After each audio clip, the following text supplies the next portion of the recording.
Hola, ¿qué tal? Muy bienvenido país. Gracias por acompañarnos en una nueva semana de Estamos de Turno.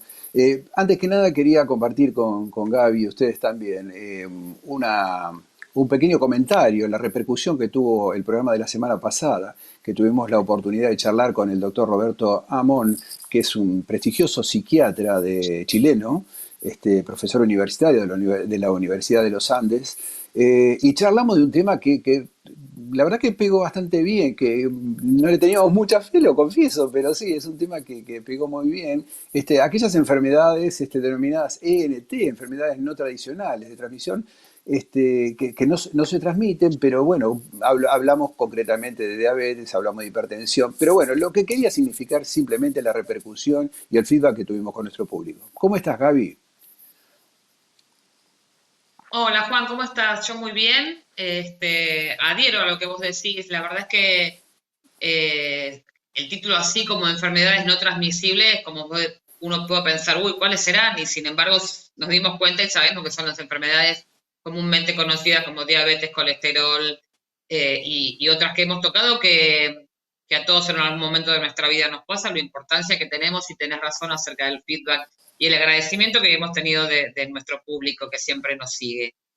¿Y cómo estoy? Me preguntaste, y te voy a contestar, Juan. La verdad que estoy sumamente preocupada.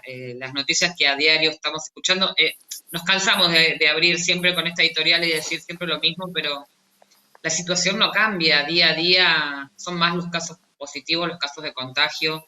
Aumentan muchísimo los casos de personas que lamentablemente fallecen. Aparentemente va a haber nuevas medidas a partir de estos días, nuevas medidas de restricción y demás, así que ¿cuándo se terminará todo esto? Y las Así es. complicaciones y las consecuencias que todo esto trae. Así es, Gaby, así es. Y bueno, siguiendo con esta línea temática que vos estás planteando, del COVID, obviamente, vamos a seguir con este tema de la pandemia, pero desde un enfoque diferente, de un enfoque de cómo incide esta pandemia en la vida de las personas que comparte con el autismo, que tienen familiares con autismo, todo ese universo familiar, cómo se desenvuelve, ¿no? Ujú. Sí, va a ser el tema que tratemos en el día de hoy. Las personas con autismo, los familiares de las personas que tienen autismo, y para ello déjame que te presente. Hoy tenemos la grata compañía del doctor Horacio Jofré Galiber. Es abogado, graduado en la Universidad Católica Argentina, fundador y presidente de APADEA, además de contar con un extenso currículum. Por supuesto, es creador junto a un selecto equipo de trabajo de autismo y COVID-19 de una guía para, como les decíamos, para estas personas que tienen autismo y sus familiares y los profesionales. Así que un tema totalmente interesante que seguramente nos va a ayudar mucho a poder comprender. Todo esto, Juan, después de la pausa.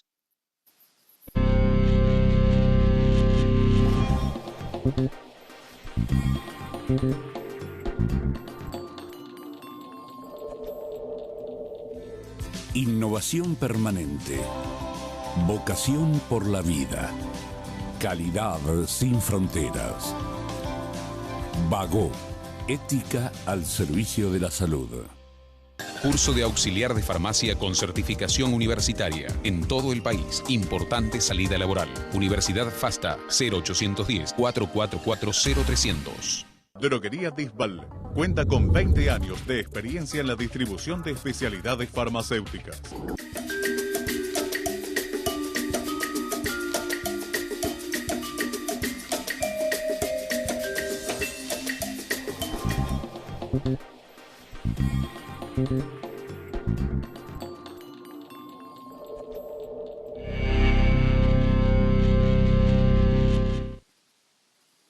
Bueno, sí, vamos a darle la entrada a Horacio, la invitada del día de hoy.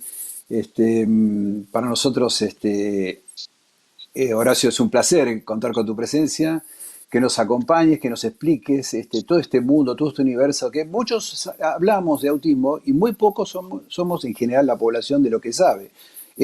Gabriela te presentó que sos el fundador, el creador de esta entidad que aglutina a personas que conviven con autismo, a padres. Contanos, ¿cómo nace esta? ¿Cuándo? ¿Cómo nace? ¿Cuáles son los fundamentos básicos de esta institución? Bueno, esto ya hace casi 40 años. Mi hijo nació, Ignacio. Yo tengo 8 hijos. Nacho nació el 3 de junio de 1982, plena guerra de Malvinas. El primer año, bueno, era un chiquito hermoso, dormía muy bien, pero algo raro, y empezó un llanto lacerante, muy complicado. Entró una angustia, ya teníamos 2 chiquitos. En 3 años y 6 meses tuve 4 hijos, y bueno, esto ya es de por sí un poco complicado.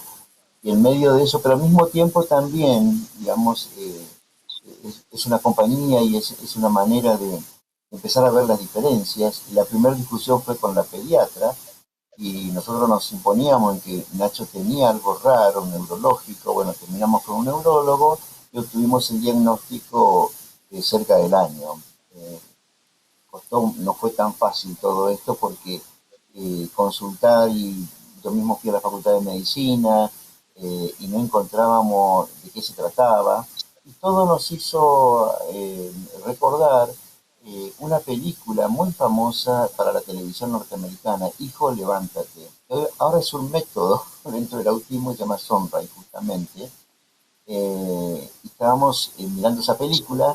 Yo me resistía primero, bueno, nos terminamos enganchando, y entonces cuando vino todo esto, Ignacio, relacionamos que lo que le estaba pasando a Ignacio era un poco lo que habíamos visto en el personaje de Ron. Ron, por supuesto, hoy es el director mundial de ese tratamiento, de esa metodología del Sunrise en el mundo, y con esta base nosotros como padres intuitivos pensábamos que Nacho tenía eso.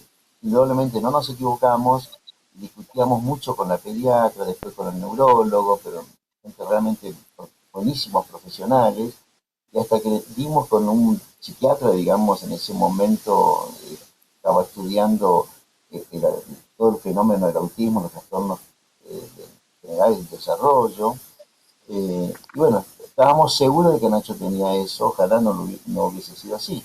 De tal manera que nuestro neurólogo, una excelentísima persona, excelente profesional, nos dijo: ni se le ocurra, esto no tiene nada que ver, ustedes no saben lo que es el autismo. Y sí, ya lo sabíamos porque habíamos visto la película y empezamos a leer sobre la cuestión. Entonces ya sabíamos, yo además, libros que había con los médicos y demás hermanos de mi padre, y nos proporcionaron bibliografía muy poca porque no había, ya estábamos muy sobre seguro. Bueno, en definitiva el diagnóstico fue con conductas con autismo, que dio el doctor García Coto en ese momento. Y a partir de allí empezó, bueno, toda una búsqueda. Nos juntamos con nuestro papá, que nos conocíamos en los consultorios, en los hospitales, en la sala de espera. Inmediatamente, bueno, ya existía alguna asociación de padres sobre esta cuestión, o en otras patologías también. Inmediatamente nos hicimos con ese grupo y empezamos nuestra lucha y el recorrido. Y realmente no había nada en absoluto. Gana el doctor Alfonsín las elecciones y nos pareció que, bueno, que se hablaba de los derechos humanos. Yo, por un punto, por mi profesión, era momento para plantear la posibilidad de cambiar las cosas, pensar en grande, posponer lo urgente, porque los padres aquí queríamos que inmediatamente trataran a tu hijo, y por ahí no era posible, había que armar otras cosas primero. De tal manera que incluso se lo vio el doctor Alfonsín. Se les preguntó, no fue un mérito personal, fue un mérito de, justo dimos con un consenso de que había algo en el país, que toda la discapacidad querían cambiar las cosas, adherimos a esto. Bueno, en definitiva también terminamos redactando una ley de autismo. Nos conocimos con 2 madres maravillosas, dijimos, bueno, vamos a traer a la Argentina algo que no existiera acá, y que bueno, que sea algo nuevo, algo que cambie. Y nos dimos cuenta en ese momento, porque como nos estábamos informando, quiero rescatar la figura del doctor Alfonsín, porque fuimos a verlo y a mí mismo le decía, me gustaría que el tema de mi hijo sea una política importante, una política de su gobierno histórico, que realmente debe haber mucha gente en estas condiciones y que no tienen una política pública como tal. Y él al poco tiempo emitió un decreto con lo que crea la Comisión Nacional de Discapacidad, hoy la actual agencia, que bueno, tardaríamos mucho en explicar todo esto, pero eso fue el inicio. Y si vos tenías en ese momento una persona con cualquier tipo de discapacidad, en el caso nuestro el autismo, suponete que el tratamiento salía 1.000 pesos, bueno, tu obra social apenas a las cansadas te reconocía por ahí 100 pesos, 120, y el resto lo tenías que pagar vos. Y esto era complicado, entonces había que ver qué posibilidad de política pública para que los padres no tuviésemos este problema ya bastante con lo que nos estaba sucediendo, encima con el tema económico. Fuimos a Una lucha Estados dura. Unidos, una lucha dura, sí, pero éramos muy jóvenes, todos éramos muy jóvenes en ese momento, y bueno, y fuimos directamente a Úrsula y UCLA, a los Estados Unidos, y traíamos el conductismo, que era la antítesis de lo que había en la Argentina. Entonces nos dimos cuenta que teníamos dos problemas en la Argentina, y lo digo con todo el amor del mundo. Teníamos un hegemonismo médico, céntrico, asistencialista, el discurso biológico, el almacén psiquiátrico, y esto era espantoso. Y por otro lado, existía el psicoanálisis, que no tenemos nada contra el psicoanálisis, todo lo contrario, creo que es una cosa muy buena, pero estaba en la vereda de enfrente de lo que todos opinaban en Europa Central y en Estados Unidos, que el psicoanálisis no era un método para la persona con autismo, ¿sí?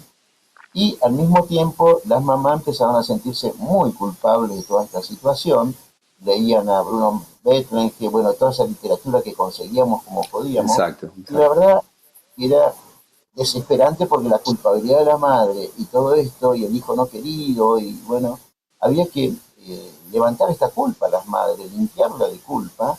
Entonces, bueno, empezamos a hacer un movimiento asociativo y como eran los derechos humanos, y bueno, teníamos que cambiar las cosas, como digo, una ley. Entonces pusimos tres metas importantes, nos relacionamos con la película Rayman, con la mamá, con la verdadera mamá en la película, que es Ruth Sullivan, es una mamá de 7 hijos, ella era enfermera y terminó siendo doctora en educación especial, es la que proporcionó su hijo con quien Dustin Hoffman, bueno, se entrenó y conoció a fondo.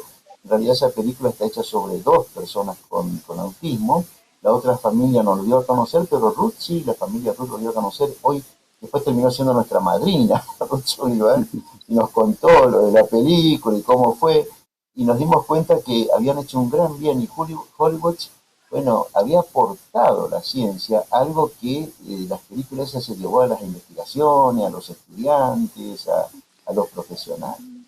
Si me permitís, Esto Horacio, fue, quería hacer un breve comentario que estábamos haciendo en la previa con Gabriela, de lo apasionante de este tema, de lo innovador, de lo inspirador que lo tiene. ¿No es así, Gaby? Sí, tal cual, es verdad. Hoy en la editorial, antes de armar el programa con Juan, hablábamos de esto, de cuántos programas que hoy, por suerte, están sacando a la luz este tema. Yo le comentaba a Juan de una telenovela que están pasando en nuestro país, una novela turca, que están pasando por un canal de aire que habla de un médico que es autista, y la verdad es que qué bueno poder expresar todo esto, qué bueno poder todo el camino que vos pasaste, como vos dijiste, que antes no se sabía, y hoy que presidís y fundaste una institución como Apadea, un poco en base a la experiencia. Digo, qué orgullo y qué placer te debe significar poder ayudar a tanta gente, ¿no es cierto? es una misión, y la verdad que cuando llegó este asunto, bueno, yo tuve la suerte de tener una formación en un seminario en esa época, ya soy del norte de Santa Fe, y la verdad que la filosofía es una de las mejores cuestiones para entender algunas cuestiones de la vida, no digo que sea todo. A mí me sirvió, Ujú. y de tal manera que cuando vino lo de Ignacio, digo, bueno, me tendré que tomar esto en su total dimensión, y me tengo que preguntar cuáles son las causas, por qué nos pasó esto, por qué a nosotros, por qué lo de Ignacio.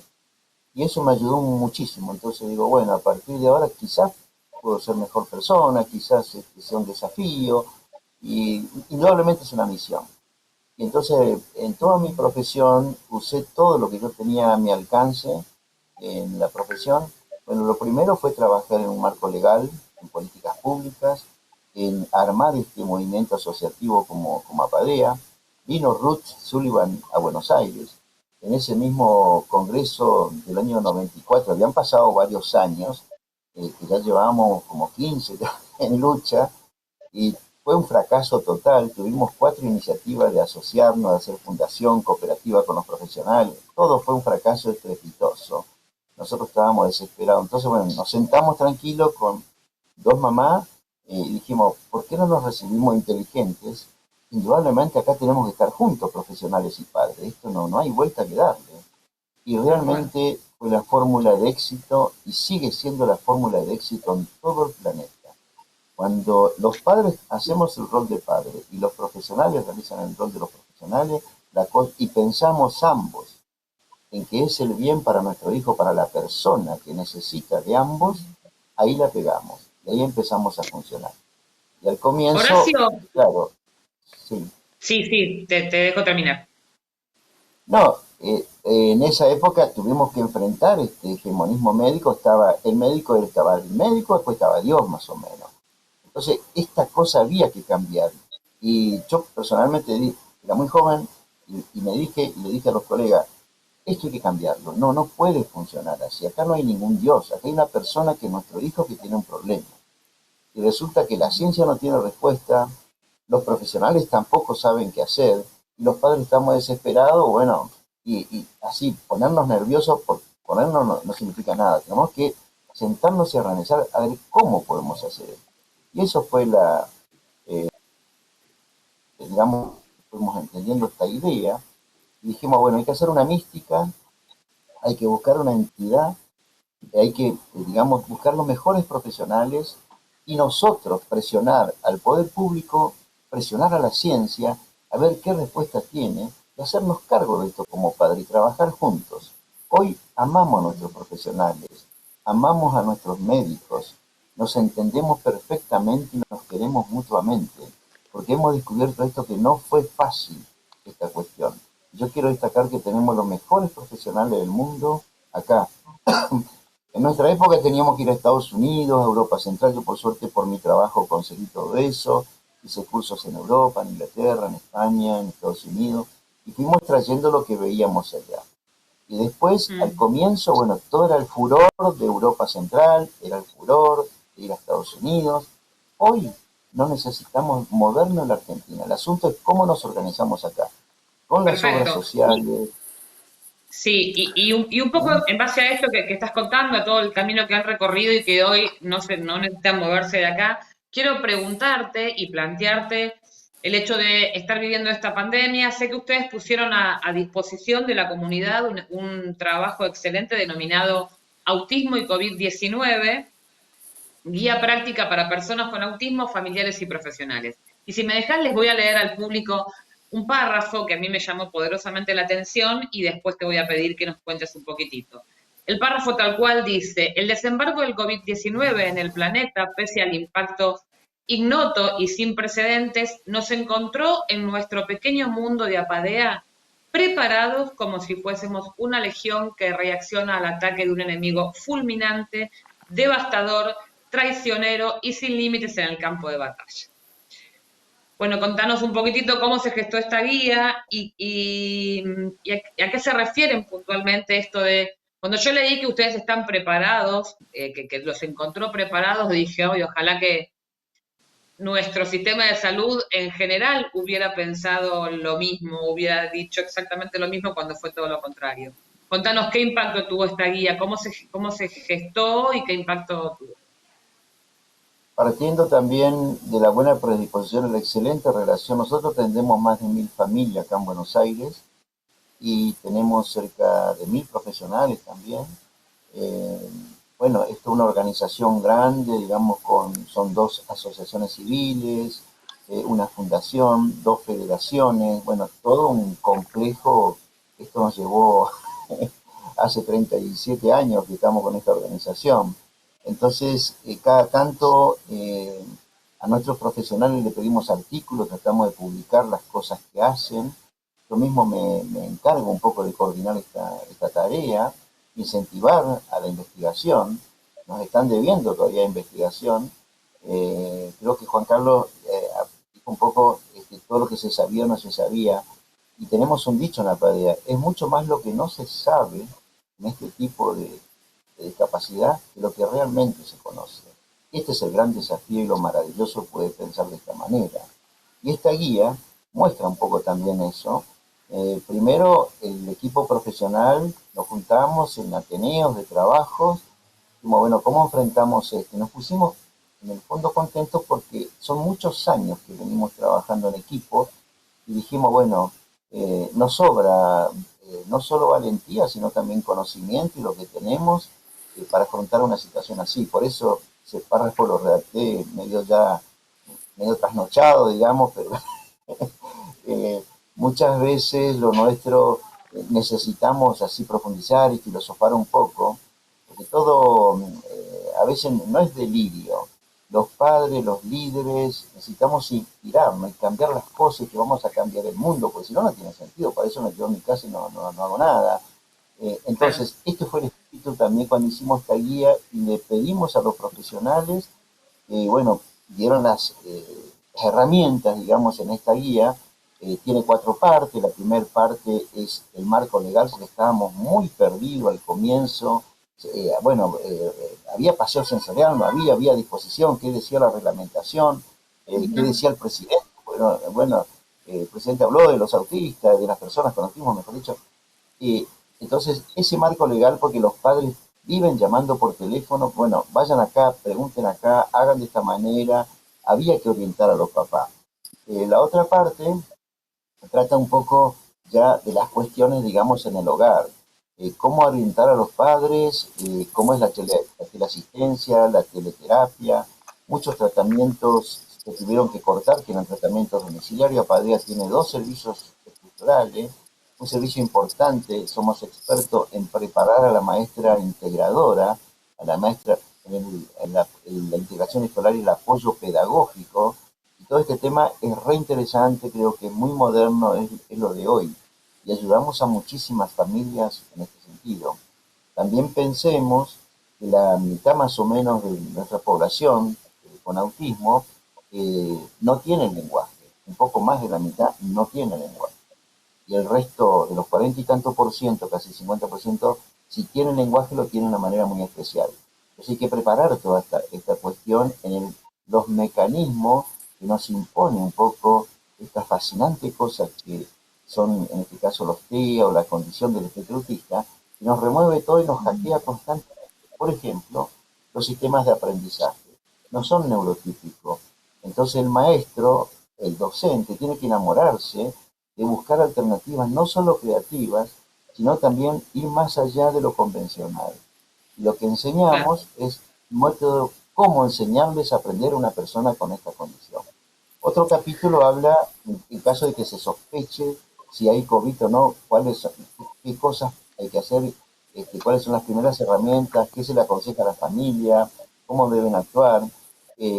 Sabemos, todo el mundo, que hay consenso generalizado de todas las personas que han estudiado esta condición, en que las personas con autismo necesitan inexorablemente el paseo sensorial, no se lo puede tener encerrado. Y si viste una persona con autismo, viste una persona con autismo, porque la otra que veas va a ser totalmente distinta. Fue un tema de discusión, ¿no? Escuchamos cuando estaban las restricciones para salir y demás, muchas mamás que decían, necesito que mi nene salga, aunque sea dar una vuelta a la manzana, porque necesitan, por su condición de salud, poder salir y verse y distraerse. La verdad que, a ver, nos estamos quedando con poco tiempo, tenemos un montón de temas, es apasionante escucharte con la pasión Sí. con la que contás todo esto. Si me permitís, Gaby, hay un tema que Sí. no quiero que se pase por alto, que es el que nos expliques, Horacio, sobre el 5.º capítulo, la 5.ª parte de la guía, que se refiere a la comunidad terapéutica San Ignacio. Háblanos un poquitito, así muy escuetamente, sobre este tema. Sí, esa comunidad nació de mi familia, entre mis hijos, la mamá de Ignacio. Bueno, para hacerte la corta, se puso un dinero allí, se compró una casa en General Las Heras, provincia de Buenos Aires, y Augusto, mi 4.º hijo varón, desde muy chiquito se escribió la historia de él, podemos acercarla, se llama La vida de Ignacio. Él es el que le sigue a Ignacio, 2 años menos, 1 año y medio, Augusto, y siempre estuvo con su hermano. Y yo personalmente tuve mucha muchos conflictos con él porque no quería que se dedique a esta cosa. Le decía, vos tenés que dedicarte a otra cosa, no lo hagas por conmiseraciones, ¿no? Ya cumpliste, vos sos un buen chico, pero claro, muy seductor, buen jugador de fútbol, un desastre en el estudio, era pobre Augusto, pero lo justificaba todo con la atención a su hermano, entonces seducía a los profesores, a nosotros. Bueno, al final terminó siendo, se recibió de profesor de educación física, se especializó en autismo, ya a los 15 años era un especialista y todos lo consultaban a gusto y le dejaban sus chicos para que él los recreara. Maravilloso, eso, maravilloso. Hoy es el actual director de la comunidad San Ignacio, donde ya hace 7 años que vive, Ignacio vive ahí, es su casa, y vive conjuntamente con 17, 18 personas adultas, 30 largos años, algunos 20 y tantos, ¿sí? En que los padres lo toman como respiro. Sí, eso es la comunidad San Ignacio. Nos queda lamentablemente un solo minuto de programa. Necesito que nos digas a aquellas personas que están escuchando y que se quieren comunicar con Apadea, ¿cómo pueden hacerlo? Pasarnos una web, obviamente después nos contactan y nosotros le pasamos la información, pero si no, si tenés algún teléfono, alguna web o algo que puedas decirnos, sería fantástico, y que me definas en 2 o 3 palabras una persona con autismo, perdón. Ok. Bueno, acá podemos dejar acá en pantalla, ¿no? Sí. El teléfono, bueno, es 15 40 82 5571, es la atención constante. Perfecto. Bien. Podemos Y dejar Y si no, googleando Apadea podemos llegar seguramente llegan perfectamente. también. sí, 3W como siempre, yo digo así porque, bueno, me cuesta un poco la tecnología. Perfecto. Apadea como suena, Sí. .org.ar. Ahí está toda la Muy información, y está todos los turnos y demás, como pueden hacer. Te vamos a tener que interrumpir porque el tiempo se nos agotó. Sí te vamos a comprometer, si vos nos permitís, a un nuevo encuentro para que sigamos desarrollando toda esta cantidad de temas que nos faltó desarrollar y que son sumamente interesantes. Esperamos que estés de acuerdo, ¿no? Sí, las veces que quieran, y para nosotros es un encanto, y muchas gracias por difundir. Y como No, siempre por decimos favor. también, Un gusto fue haberte escuchado y felicitarte, por supuesto, a vos y a toda la comunidad, a la Terapéutica San Ignacio y a Padea, por supuesto. Y un Lamentablemente gusto, nos Gaby, quedamos también, sin un gusto tiempo. también, Gaby, que saludemos a todos nuestros amigos que semana a semana nos siguen, ¿no? Seguro que sí. Juan, nos vamos volando. Nos vemos la semana próxima. Hasta entonces y gracias.